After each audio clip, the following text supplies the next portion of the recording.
世界都熄晒燈，歡迎嚟到熄燈後嘅收音機。我係阿舒啊。今日嘅深夜，唔知聽緊我嘅你過得好唔好呢？係咪啱啱忙完一日，沖完個熱水涼，舒舒服服咁樣瞓喺床上，戴住個耳機呢？聽阿舒話，將一日嘅生活嘅煩惱都放低，合埋雙眼，今晚都唔需要睇畫面，純粹用耳仔聽我講嘢，好好放鬆一下。依家呢個時代，外面誘惑實在太多，男人嘅承諾往往最容易過期。當外面嘅花花世界張開雙手，男人轉身背叛嘅時候，佢完全唔會顧及你曾經為呢個家付出咗幾多青春。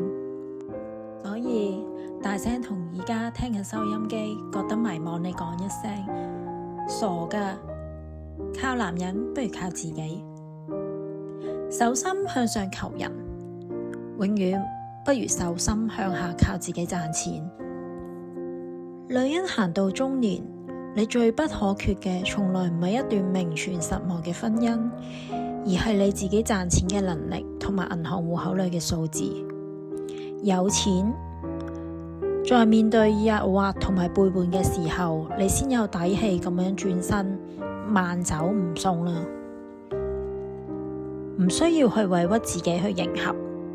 有錢，你中意買咩衫，去邊度旅行，飲咩茶，都唔需要睇人面色。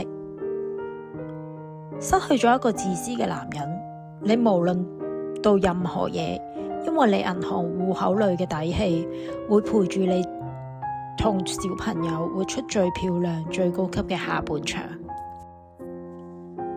生活雖然好殘忍，但當你學會將期待從男人身上收返嚟，放喺自己賺錢嘅能力上，你會發現原來自己就可以做自己最安全、最奢侈嘅避風港。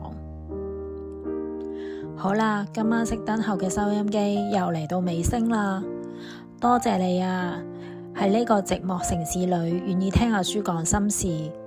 如果今晚我嘅聲音有帶俾你一絲絲看透世事嘅清醒，歡迎訂閱我呢個收音機，同埋幫我分享出去，或者留個言俾阿舒啊。手機放低啦，冚好被，祝你今晚有一個踏實無焦慮嘅好夢。我係阿舒啊，我哋下一集不見不散，晚安。